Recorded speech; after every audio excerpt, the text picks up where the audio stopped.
Welcome back to Therapy Sessions, episode 23. And we're back here with our post draft special. We got delayed by about a week for reasons which Chris is going to explain to our wonderful listeners. But first, if this is your first time listening, first time watching us on YouTube, either or, I would ask that you click subscribe on YouTube, you click follow on Apple Podcasts or Spotify or wherever you get your podcasts. And Chris, why don't you take it away? Walking down the street and I can't walk down the street in town without people asking me, when's the next episode? When's the next therapy? When's the next therapy? Should have been last week. I had to spend 100 hours in a row in the hospital with my middle son last week with a virus. But he's out. We just got out and we're back. And we were going to record yesterday, but I fell asleep. So we are ready to go to break down the 2026 Chicago Bear draft class. The draft, I think, in totality and where it's differed in years past. A little bit of maybe some Diana Russini, Mike Vrabel tea, Nick, if you're into that. Um, Yeah, who isn't? but yeah, football never sleeps. So Nick and I, so the draft was 2 weeks ago, right? Which is crazy how time flies. Is Yeah, that right? that's right. Nick Two and weeks I, ago, as Thursday. Nick and I got together and watched the first round at Rec House in St. Charles, a craft brewery beer arcade restaurant. Thank you, Rec House, with one of our super fan listeners who we had a contest for, and he drew the winning ticket. Matt Peterman. Shout out, Matt. Thank you, Matt Lucky Nathan you. Thanks Peterman. for joining us. Um, so Nick and I got together and watched the first round of the draft in a almost empty bar with us and a couple other sick maniac tables of draft enthusiasts. And it was funny because we were calling out, we were hitting all the picks, right? We were getting them pretty accurately. I feel like you got me, surprised me pretty good with that Rams one, but I think you had already known because you were like driving. The Rams Yeah. shockingly taking Ty Simpson at 13. Um, but the Bears came up, and the scenarios we had discussed in our pre-draft show and the players that we had kind of circled for the Bears, which would have been Caleb Lomu, Caden McDonald, Peter Woods, TJ Parker. All those linemen were essentially there. Um, there was a run kind of on wide receivers before that, and a quarterback went, which facilitated that. What we did not anticipate was that at 25, Dylan Dieneman would be there. The decorated safety from Oregon, the most athletic Caucasian in the history of the NFL draft combine. And that player sitting there at 25 reminds me of in our mock draft, which Bear Session patients will remember that we had our Mason Thomas available to us at 67 or 57.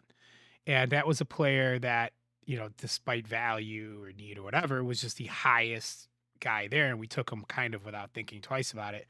And that's what kind of Thieneman was, I wasn't that enthused of taking a small player, a safe secondary guy in the first round. In fact, I would avoid it almost whenever I could. If I have to make first round picks, I'm always going to take linemen or skill position guys, right? Value, um, impact positions. In fact, like that whole week, I had people asking me, "Who are we going to take, Chris? Who are we going to take?" I'm not joking. When I walk around town, people kind of know who I am a little bit just from school and coaching. Just you see people all over. I run into people that know Nick. I showed this guy David our podcast, and he randomly knew Nick without knowing me. Yeah. What's up, David? Shout out, David. Um, Yeah. and they're all, Chris, who we getting? And I just told everybody the same thing. I just want a lineman, just anybody over 250 pounds. And of course, they don't do that. They end up getting a safety from Oregon and Purdue, Dylan Thieneman, and it's a wonderful pick for them. It is the by far the highest graded available player in a weak draft. We'll get to that, Nick. They get a guy at 25 that a lot of people wouldn't have blinked if he went 10 or 11 or 12. at a position that he's going to be an immediate starter. So the biggest hole this team had was that second safety position. I believe Elijah Hicks at that point was the starting strong safety. Right. And now you take what would have been the weakest starting position you have with the highest drafted defensive player you've had since Roquan Smith. As far as the prospect goes, Dick, tell him about Dylan Thieneman. Yeah. So Dylan Thieneman is 6 feet tall, 201 pounds, and just has elite speed. Ran a 4.3540 at the combine. He's literally white lightning. And the guy is just screaming fast. He has really good defensive instincts. He's a ball hawk. He covers a lot of ground. He can get sideline to sideline in a hurry. And so when you combine his speed and you combine his instincts, his playmaking ability, he has the ability to cover a lot of ground and to really one of the things that Ryan Poles, the Bears GM, talked about was he has the ability and he gives Dennis Allen the ability to take the air take the oxygen out of opposing offenses. They can really just kind of suffocate you because it really reduces the big play. And Chris, as we know, the modern day NFL is all about your explosives. That is a huge, huge metric in terms of identifying who's going to win the ball game at any given time. So the guy's explosive. He's got solid size. His production has been incredible. He's a tackling machine. I think he had over 300 some tackles in 3 years of college play. He played at a high level in the Big Ten, both at Purdue and at Oregon. He was, I think, Big Ten Rookie of the Year. So he had a breakout season his freshman year. He was a freshman starter for Purdue. I think he had 7 picks, 6 or 7 picks as a freshman. So that's a really good sign. He just has natural ability. I think he's a really good fit. One of the big things that now is part of the draft process that wasn't a thing a couple years ago. Hey, Nick, what are you drinking there? Got the Hellas Lager, Penrose. I do Shout too. out Penrose. Yeah. All right. All right. All It right. looks different because my glass is frozen. Yeah. That's the move. All right. Um, there, the one player that I was really interested in that was not available to us was Akeem Mesidor. Okay. Akeem Mesidor is Yeah. 25 years old, played at like 3 different colleges, and really only had a dominant 2025 in what should have been his second like NFL contract. Dylan Tiedemann is 20 years old and stepped on the field in the Big Ten as an 18-year-old, had like 6 interceptions, and then was Yep. able to parlay that into a contract essentially with Oregon, who goes out. And what's cool about Thieneman is that in Purdue, he played for Ryan Walters, who was a disciple of kind of the Lovie Smith Illinois defense, and he came under Bielema. He played like high safety. He played like single high free safety, which you'll see in the league. In Oregon, they played a 3-3-5 stack, which is the more bespoke college defense, and he almost played like a big nickel, small linebacker where he's just hellacious around the line of scrimmage, showing you that he can actually eat both well equally. He can be interchangeable. The Bears are going to play interchangeable safeties. There's no strong, there's no free. It allows them to disguise coverages. One of the big things we talked about in one of the earlier offseason episodes was Poles talked about a lot of getting faster on defense, and they've totally accomplished that between Kobe Bryant, Thieneman, Devin Bush up the middle. There's way more speed. The games that they really, really struggled on defense, they got torn apart downfield. It was the first Detroit game, the first Packer game, the 49ers game, where they were getting Yeah. burned downfield repeatedly over and over. Um, that is going to be rectified with the additions there. Um, the modern NFL safety I mean, it used to be a strong safety was like a running back build, like 6'1", 220, right? They ran 4.6. or whatever. Right now, you want him 6 foot 220. This guy is built from a mold of a modern safety. He's going to be able to do all kinds of stuff, right? So it's a really, really great thing where the number one player on the board was the position you needed the most. And he's 21 years Yep. old. He's also going to do Yep. very well on Clark Street on Saturday nights in the season, and he's probably going to sell a ton of jerseys. Um, Yep. Him and Colston they're gonna do quite well on Saturday nights. Nick, had they taken Caleb Lomu, would you have been mad they passed on Thieneman? I would have, looking back on it, yes, I would have. In the moment, I probably would have been okay, but I you know, I think I think Thieneman is more of a instant plug and play and fits an immediate need, where Lomu, there's no guarantee he would start. And then after Jones. seeing his celebratory dance, the way he danced when he It was was drafted, I brutal. don't It know was about it. horrific. Okay. The other thing is we don't know what is going on with what they have on their own guys health wise, right? Like I don't if you want to get like really insane, like maniac autistic bear stalkerific, did you see the pictures of Ozzy Trapillo on vacation with his girlfriend? No, He was no. walking around, no Did you hire? brace. Yeah. But like All everybody's like, right. oh Did you look, he hire a looks private? great. Yeah. You So hired a Ozzy private investigator, I didn't you? hired a PI and then I sold him for $10,000 to the New York Post. But like we don't like they might expect to have Ozzy back by September, October. We don't know, right? And That'd that be would impact. insane. That'd be insane. Um, that's the same injury that Josh Simmons had, and that was the tackle for the Chiefs. And he did come back and he played last year. The only time he missed was for mental health, not knee health. Um, Right. so you don't know. Everybody's different. It's a patella injury. I would really be curious to get Shane on here about it and hear what he has to say. But like, if they think this We guy should. might play by October, then all of a sudden you're not going to touch that position in the first round. But if you don't think he's going to play at all, we don't know. The other real player Right. that I didn't think would be there that was and then sat for a little while was Keldrick Falk out of Auburn. Yep. And we'll transition into the rest of the draft and the lack of the addressing of the defensive line.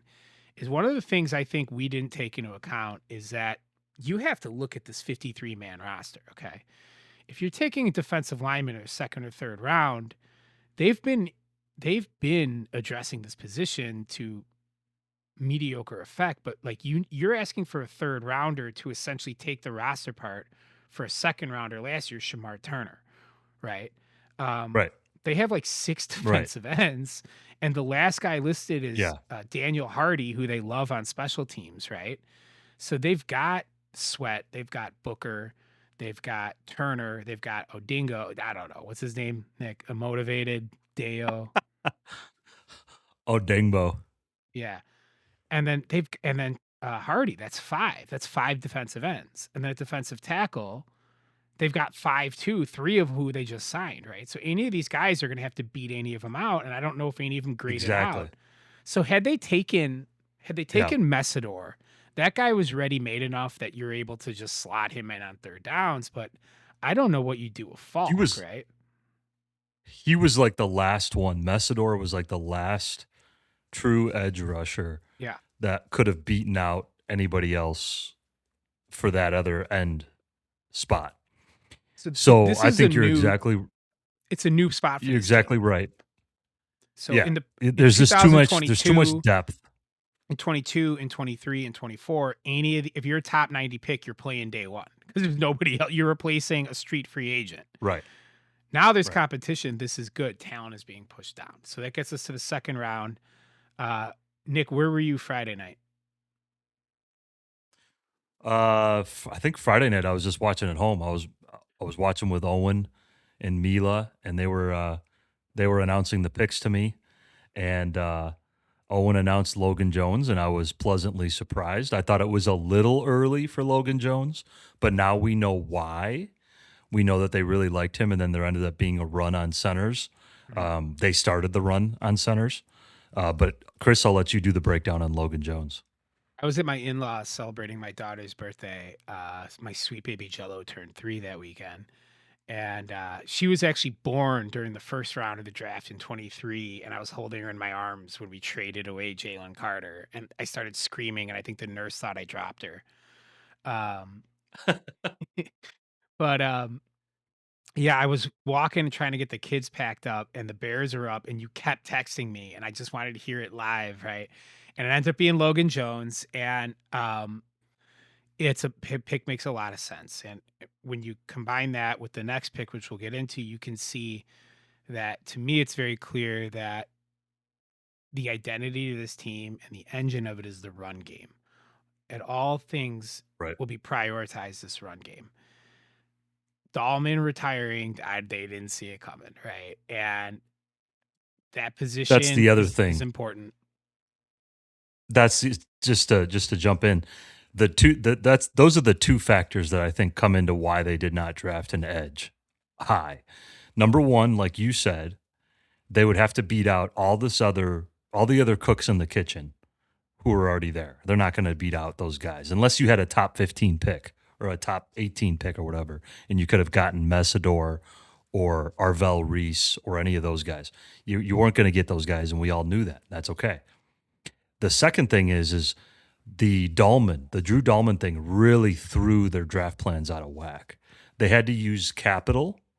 They had to use draft capital in the form of a second round pick And a on trade. Logan Jones, and a trade. Exactly.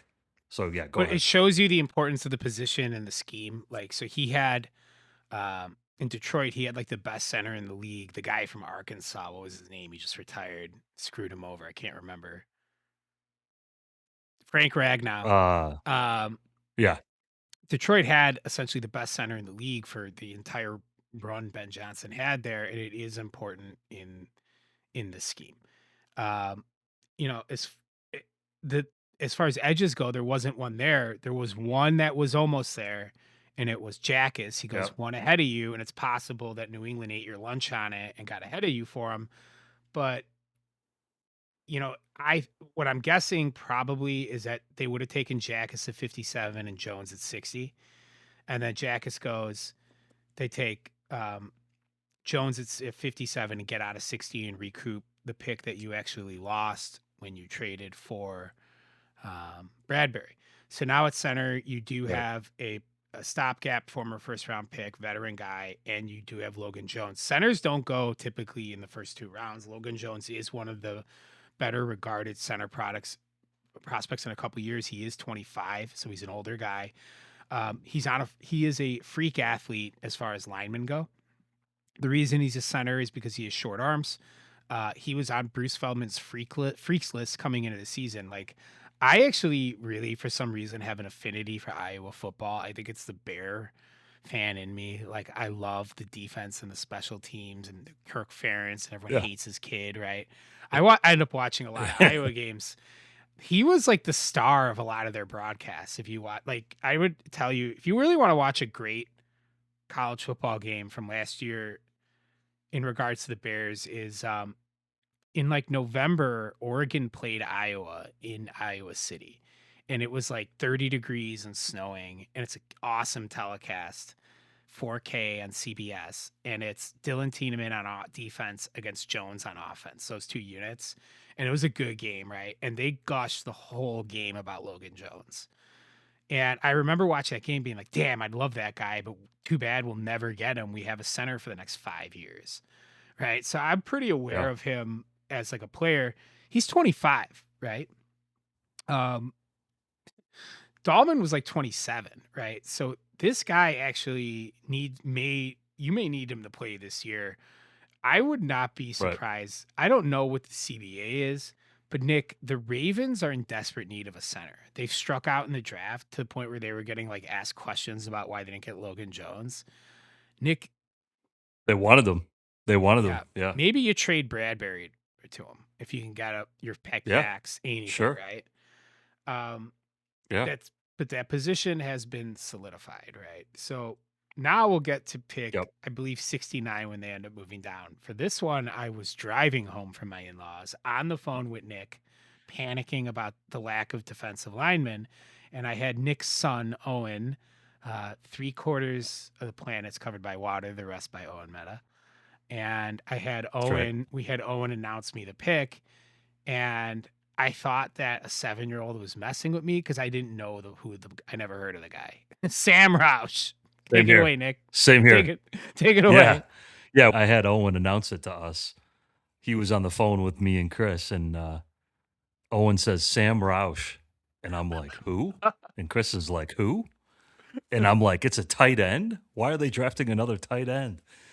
And, after you do some more research, like Chris said, you can see the vision. This guy is one of the best, if not the best, blocking tight ends in the class. He also has some rare athleticism for his size. He's now, Chris, I don't know if you knew this or saw this. He is now officially the second heaviest tight end in the league after Washington. Who's the big guy in Pittsburgh? Yeah, Washington, the Darnell big boy. Washington. Yeah, he's like 300 pounds. Darnell What about Washington. Mercedes Lewis? Big dog.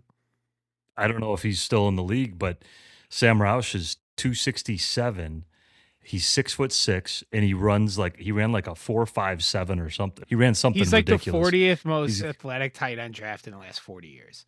Um, yeah, Nick, I'd like to go on a diatribe now about the state of the NFL draft in 2026 and this pick within the league on two things. One is the rise of 13 personnel combining with right. combining with the impact of NIL and eligibility rules in college football. Okay, so there's two things. The Bears are almost never ahead of the curve in trends in the league. Okay, this happens when Right. you invent the league, when you're 100 years old and your owner lives on a farm in Sycamore and drives a 2011 Honda Civic. Okay, um, this pick is galaxy brained, way ahead of the curve. I don't know if it's going to work out, but when you look at the trends of the league, it actually suddenly makes a lot of sense. I didn't. A lot of these guys I've watched, I know who they are. I don't never heard of this player. Okay, and he's Yeah. the 69th pick. That's yeah. Okay, so there's two Right. things that happen with this. Um, right before the Bears picked 57, the Jaguars picked a tight end that people had graded as like a 5th or 6th round pick, and people went Yep. crazy about it. Then Mm-hmm. another pick went off, Marlon Klein, which is Michigan's tight end. He was like the backup to Colston Loveland, their blocking tight end that people had as like a 7th round pick. All of a sudden, everyone's looking around going, what is going on? How did these two guys go off? And that was two playoff teams that picked those guys. And what it is it's a reaction to the rise of 13 personnel, three tight end looks employed by the Rams, um, the Seahawks, and quite a bit the Bears. The Bears' third tight end was Durham Smythe. Okay. So I'll just tell you a good example of this. The DJ Moore game winner against the Packers. The Right. Bears are in 13 Yep. personnel. Whenever you watch the Yep. highlights of that play, they'll always say Durham Smythe in the backfield, right? That's how the call starts. Um, 13 personnel, the three tight end set is an answer to the Vic Fangio two high safeties, right? And what you're trying to do in that set, the Rams kind of figured this out last year, is you want to throw out of it, right? Is that you want to force teams to go heavy to put as many linebackers on the field and then have your tight ends hopefully match up against them. Another good example of that is in the playoff comeback on the 2-point conversion. Do you remember the motion Ben Johnson makes on the sideline? Yeah. Yeah. They go Yeah. heavy. They go 13 personnel. They split out. Right. Um, they split out Loveland, and Loveland ends up on a white linebacker with one snap of the year. You know what that's called, Nick? That's called a milk check because you're testing the white guy. Um, That's right. so this is going to be a thing in the league, and where that was a trend also was in free agency. A bunch of these blocking tight ends got $9 or $10 million. So now you're looking at it in the third round. On the flip side of it, because of NIL and college players now making $2 and $3, $4 million. Indiana wins a national title with a bunch of 23-year-old guys who should have been fifth and sixth round picks coming back, making more money in college. The entire second and third day of the draft has been like wiped out. So now, if you're a college football player, okay, and you go in the fifth round of the draft, it means you were either out of eligibility or you got bad advice on coming out. Okay. Um, Right. if you go in the fourth round, you're taking a massive pay cut to go play in the NFL, compared to just going and playing for Yeah. Nebraska, right? So we're in the It's like the fourth Notre Dame. round, It's like the you Notre usually Dame get quarterback. seniors who were they're out, here we go, I'm coming out, or you might get some underclassmen that came out because they wanted to get access to NFL money quicker. Now it's been wiped away. Guys going in the third round now would have gone fifth and sixth just 2 and 3 years ago, right? So your third rounder, you're not getting the same type of guys. So now they're getting guys they need. They lost Durham Smythe. Nikki, there, I lost you. I'm here. I lost you. You kind of cut out there. Okay. Durham Smythe is not retained. A third tight end was going to cost them $8 or $9 million, and now they have Sam Roush doing that position, and he will inherit Cole Kmet's position when they move on from him in the next, 2 years. Cole Kmet's time with the team will probably end once Caleb signs his extension. So what you have with that pick is interesting because it's really showing them being ahead modern on the 13 personnel, and also it's like, do you take a player graded with a fifth round, grade, or do you take a guy that will have a role for? So I'm not Right. mad at it. We'll see what Exactly. happens with it. And actually, the guy they took in the fourth round, who is Nick, Well, we have one more third round pick. what was that? I don't even remember. We have Xavier Thomas, wide God, receiver out of I forgot about LSU. it. All right. So yeah, LSU, and that to me was the head scratcher of the it's draft. another. Yeah. Um, the more you look at it, the more you can see a little bit of the vision. You can see that he immediately provides special teams value. He immediately provides kick and punt return value. You do have um, Khalif Raymond on your roster, but this guy provides additional kick and punt return value. Could also be a core special teams guy in that way, and also on coverage. And then he could also be like a fourth or fifth receiver who provides ridiculous field stretching ability. He ran a 4.28 40. So he provides speed. There's only been a handful of guys they've ever had that for running the 4.2s. Unfortunately, one of them is Felix Jones. His I don't even know if draft he was 4.2s. I think it was 4.3, 4.3 or 4.32. But I'm either having way, a hard time thinking of like other guys that have actually been that raw fast. Nick, how much LSU do you watch? Have you watched like last year? I love LSU. not much. Just when they're big games. Yeah. I love watching LSU football. I always have an affinity for the program. I like their swamp mutant guys. I like the culture of it, Tiger bait. And I hate Brian Kelly. And for the past like 3 years, I've hate watched them all the time, rooting against his red ass. I'll miss him. I'm pretty sure on our little show I gave it like a pretty ridiculous eulogy for his career when he got Yeah. canned. But if you watched LSU last year, he was actually always a topic of conversation, and that this guy's a freak and they just can't get him the ball. Okay? Right. They just got to Yeah. get Xavier Thomas the ball. Um, trust Ben Johnson. If look, this isn't totally widely reported, but Ben Johnson is the number one football decision maker at Hal's Hall, and if he wants that player and he's going to get him the ball, great. I don't know. Um, Did you hear? Did you hear the? It's awesome. It's hilarious. The little like tell that Ben Johnson has when he likes a player. What he oh, he does? starts twitching. He starts rocking. Yeah. Our coach is like he's like an autistic savant. I want He's like more a savant. autistic guys on this staff. Yeah. He starts rocking back and forth. He's so excited about Xavier Thomas and his speed. Here's the other thing, Chris. Xavier Thomas can line up in the backfield and take carries, take handoffs. He's And really what small. did we see? But he's built kind of like DJ Moore. He's like an inch shorter. He's built kind of like, if you see this guy, he's He's kind of got kind of like a stocky build, like DJ Moore. So you could see the vision of giving little gadget handoffs, little short routes for this guy, kind of like DJ Moore. Did we talk about Zach Branch on the air or off the air? I can't remember. I think it was off. Zach Branch is a very similar player profile to Thomas out of Georgia, formerly of USC, a former Caleb target. And it was the same player profile, this small gadget freak speed guy.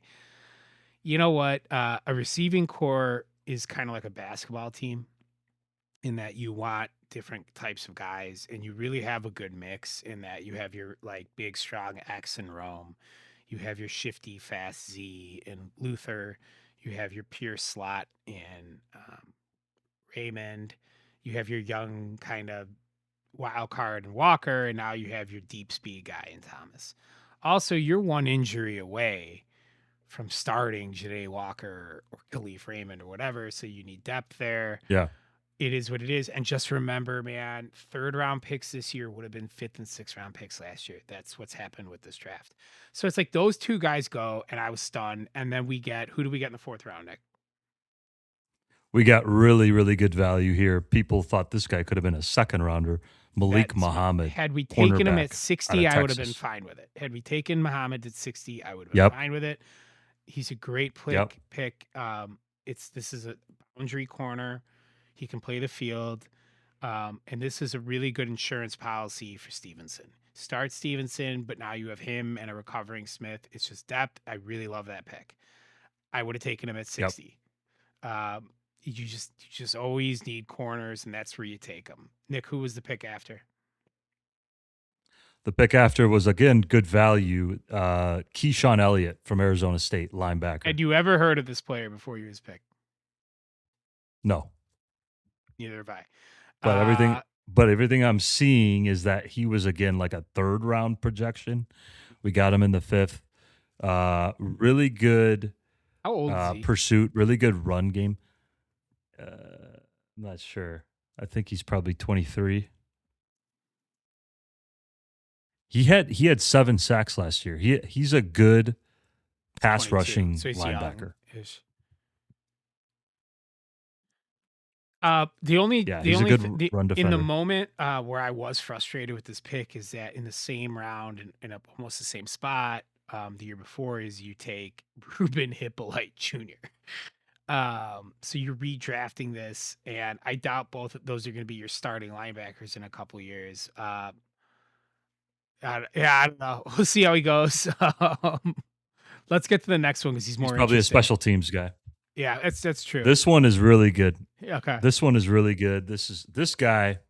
The Bears say that this is their special their special pick here. This is a potential they didn't folk hero.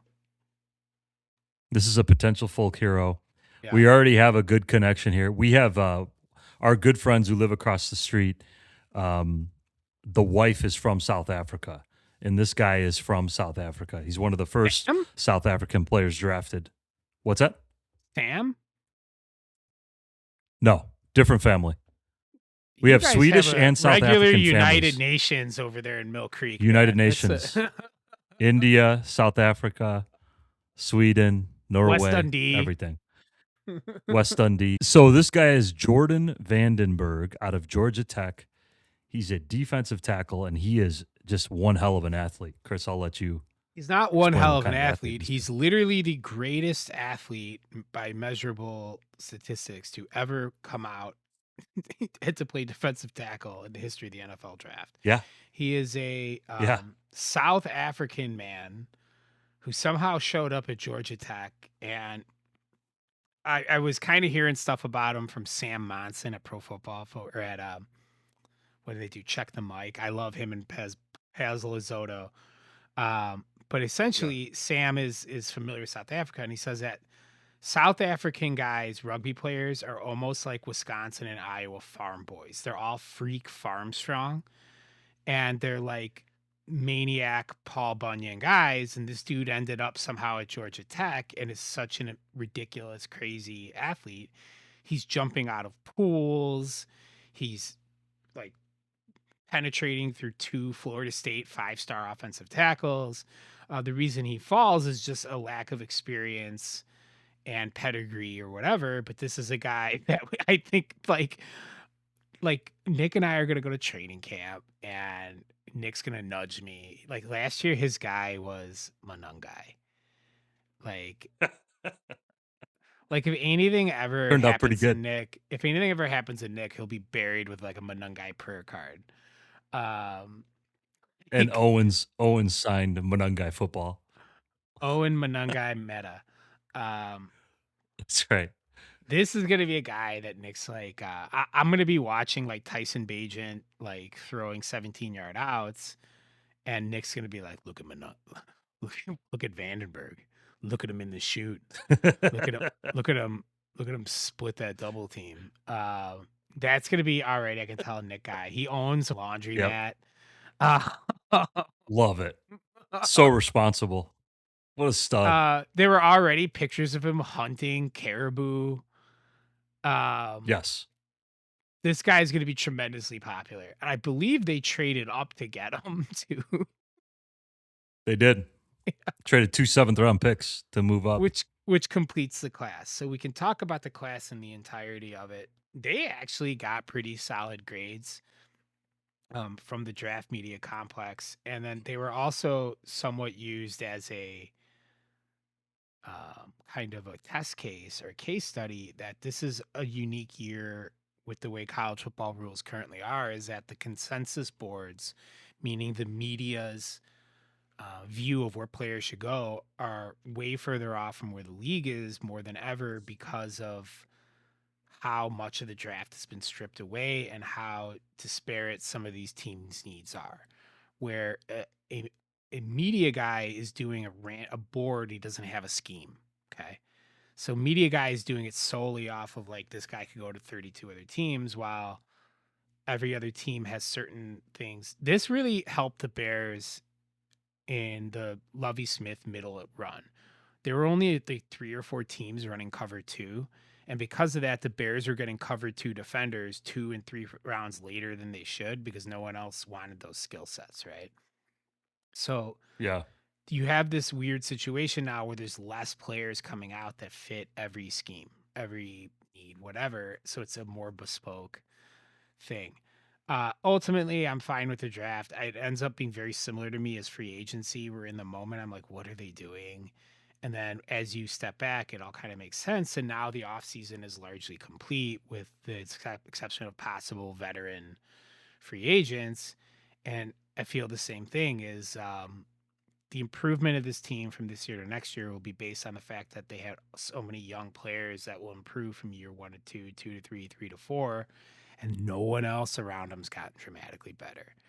Every single power ranking you see coming out right now will have them as a top 10 team.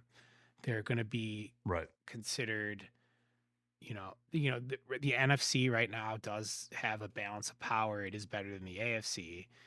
The Bears may be this 5th or 6th best team in the NFC coming in on paper, but that puts them at like 7 or 8 in the damn league, which is a new world for us.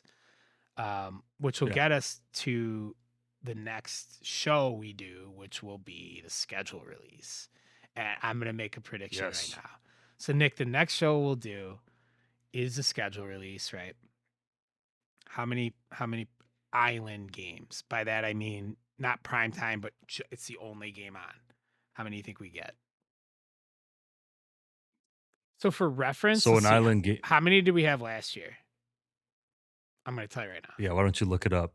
So for our audience, an island game would be like Monday Night Football, Thursday Night Thursday night, Football, Saturday Sunday Night afternoon, Football, Thanksgiving. Okay, Thanksgiving, so they had Sunday one, Night Football. 2, 3,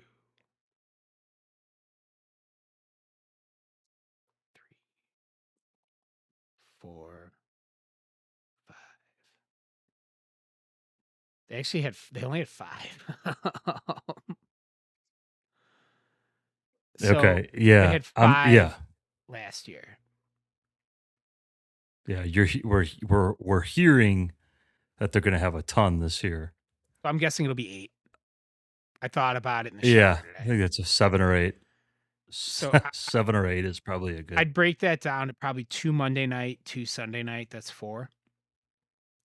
We're probably gonna end up with island games around Thanksgiving and Christmas, whether it's Black Friday, Thanksgiving, around that, that's 6. I'm guessing so we'll have a Thursday night, and then I'm guessing we're gonna get probably an international at, like, an 8 AM. And one of those is going to be the opening of the whole NFL season, Yeah, right, against the Seahawks. yeah. Don't be shocked, ladies and gentlemen, if the Chicago Bears open the 2026 season on the road on a Wednesday night against Seattle. And Nick, I'm gonna tell you right now, I think they kick their ass. I think they do. I'm sorry. I The I'm Bears sorry. kicked Just Seattle's yeah. ass. I think it's like you're gonna put me on a How field, awesome would that be? Sam Darnold versus Caleb Williams, and it's like if they lose, Oh whatever, yeah, it's an awesome opportunity to set the tone for the season. The other thing I'll tell that you is that a I really would good one. love Yep, about this schedule is give me the Packers early. Give me twice before November. I want them without Parsons. that's a good point. Yep, I'll take that. That's a good point I'm for excited sure. for it. We'll go through right. And then the Yep. last thing I want to touch on is Diana Russini and Mike Vrabel. Okay, Nick, stop me when before we can get sued on any of this. Okay, I got you. In fact, I'll let you introduce for those who don't know why we're talking about these two people. I think everyone knows why. If you've been Yeah. if you have a pulse and you have a phone or you have a TV or you have a computer, you know what we're talking about. Mike Vrabel was busted with his pants down, literally. Um, Busted with Diana Rossini, the NFL insider, um, For and the New York Times. for the New York Times or the Athletic, however you want to say it. And they both got busted. They're both married, so they were caught cheating, and How many times? she resigned from her job. You tell me. I don't even know. You know all the details. You go ahead. Diana Rossini is a noted NFL insider reporter. Okay. And I've actually really enjoyed her work over the last couple of years because she was getting stuff that no one else had. We might be we might be editing this out Yeah. for I'd be legal surprised. purposes, You know but what? keep going. But keep going. If we're doing anything legally, it's we're going after Greg Braggs Jr. of CHGO, who dropped Yes. his Yes. therapy. Greg, Yeah. Yeah, give it to him. Greg, this is a public service announcement. No more Barapy videos, no more Barapy concept. That is ours. We have it trademarked. We have the TM logo. We have full protection. So this is your warning. Cease and desist, or else. You've been I warned. didn't say he did. Um, I was laying on the Central DuPage Hospital floor at like 10 a.m. seeing through time because I was so tired when I watched him post a video called Therapy, and I like couldn't be sure I wasn't hallucinating it, so I sent it to Nick, and sure enough. My point being with the Yep. whole Diana Rossini thing is, Nick, would you have rather ended the season last year in a snow globe with one of the great plays in NFL history in overtime against a team laden with Hall of Famers? Or would you have rather have gone to the Super Bowl, gotten the piss beat out of you and humiliated on national TV, and then have your coach humiliate your franchise getting caught having an extramarital affair with an NFL reporter? I'll take the snow globe. Yeah, I think I'm good with it. I think I'm pretty good with it. So, Nick, we got the schedule release coming up next week, or maybe 2 weeks. From there, we'll drop an episode. We will go 17 weeks and give schedule predictions. We're getting closer, Nick. The weather is turning decent. The leaves are back. It's coming. Nick, what am I going to do tonight after We're this? we're officially less than 100 days from the first NFL game. Now that's counting preseason. So I'm counting the first NFL kickoff Hall of Fame preseason game, but we are less than 100 days from football. I'm like I'm in a weird place with this year coming up where I think the most excited I ever was for an NFL season was going into 24 when we got Caleb. I was so excited. And now I'm back ready. I'm back in.